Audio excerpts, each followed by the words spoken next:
This particular story took place when I was in the Air Force and stationed in Louisiana. I won't mention the name of the base, but I'm sure that there are many people out there who will know which one it is once I make mention of some of the details to this story. This story took place a few years after I had been stationed there.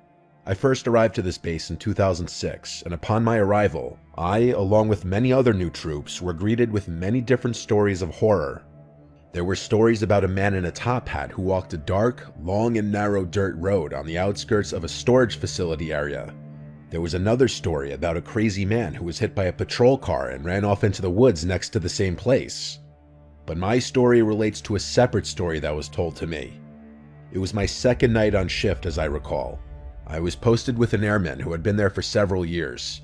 He gave a rundown about some little girl who had been visiting her father when the storage area we were working in was being constructed, which was well before any of our time. The story went that that little girl was playing on some of the structures while her father was working, but had fallen to her death by slipping off the edge at the top of the structure itself.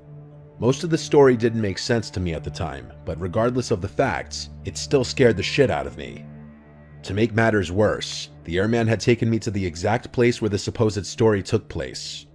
He would shut off the engine and turned off the music as we just sat there in silence.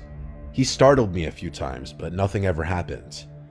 Now, skip forward about 3 years. I was scheduled to work that particular spot of the base this night.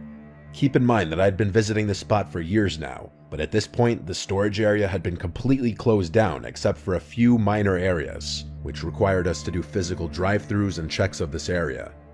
The shift itself started out rather shitty. Me and my Alpha, aka partner, had been given a cattle truck to do this patrol as our normal vehicle was in the shop for maintenance. Yeah, I'm not kidding, a cattle truck. I know this part doesn't seem very important to the story at the moment, but it will tie into the story eventually. So to save on time, let's skip forward a few hours. We were scheduled to do 3 random checks of the storage facility that night, and we had already completed 2 of the 3 prior without any issues. So come about 4 o'clock in the morning, we decided to do our last check, seeing as all the maintenance guys had went home for the night in this area. The only way to access the area was with 2 very large separate gates, which took forever to open. We pile in, lock the gates behind us, and continue on our way. My Alpha was driving during this check, and I was the spotter who used the flashlight to check the lock on each structure.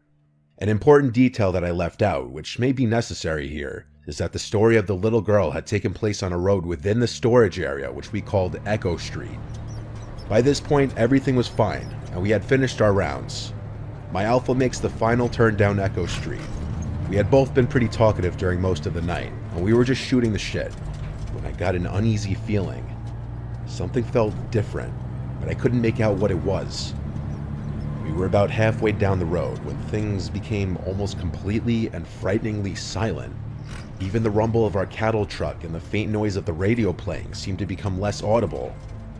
As we approached the structure from my previous story, and I must stress at this point that even telling or typing this part still brings a chill down my spine and makes my eyes tear up in fear, but as we approached the structure itself, I turned my head to the outside of the window opposite of the structure, and out of my left ear, I hear a sound that nearly caused me to piss myself.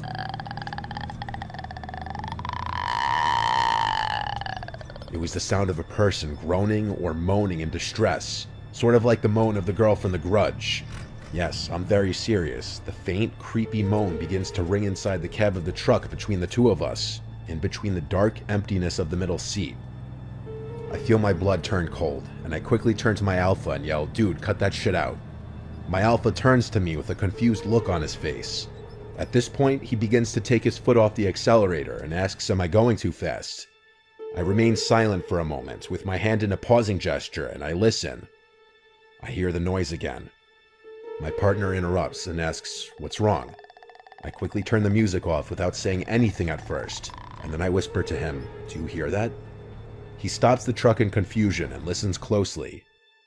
It was almost dead silent for a second or two when we both hear it this time.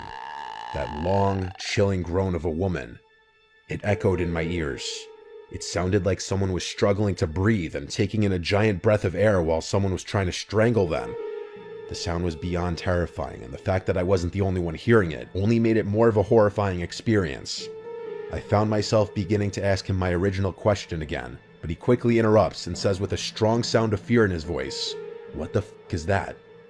We stupidly waited to see if we could hear it again. The rumble of the gates on the back of the truck are easily heard and recognized as they made a sort of metal-on-metal clatter, and the diesel engine has that typical rumble as well. But in between both the noises, we heard it again for the final time. That groan. It sounded even louder, but this time, it sounded like it was coming from both inside and outside of the truck, like we were being surrounded by whatever was making that noise of distress. Without even making a peep, my Alpha puts the truck in drive, and he hauls our asses off that street quicker than I have ever gone on any other street in that entire base. He nearly flips the truck going around a curve, but it doesn't bother us one bit. We were both in an unspoken agreement that we wanted to get out of there quickly. We got to the 2 gates again, and I hopped out of the truck as fast as I could. My Alpha watched my back as I quickly opened both gates. He jumped back into the driver's seat, sped out, and waited for me to close both gates as well. Once we completed that task, we quickly returned to the main part of the base, and we requested to meet with our flight chief to tell him what had happened.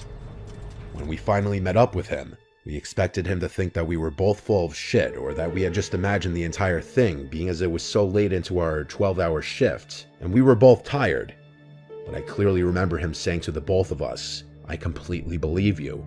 As a matter of fact, I had something like that happen to me twice, once in that same place, and the other in that building behind you," as he points at our jailhouse. Again, I know that sounds completely cliche with that grudge-like moan we had heard, but it honestly happened, and it still brings those tears of fright into my eyes every time I tell it. I went back to that storage area only once after that, but I never went down that road again, and I never went after dark.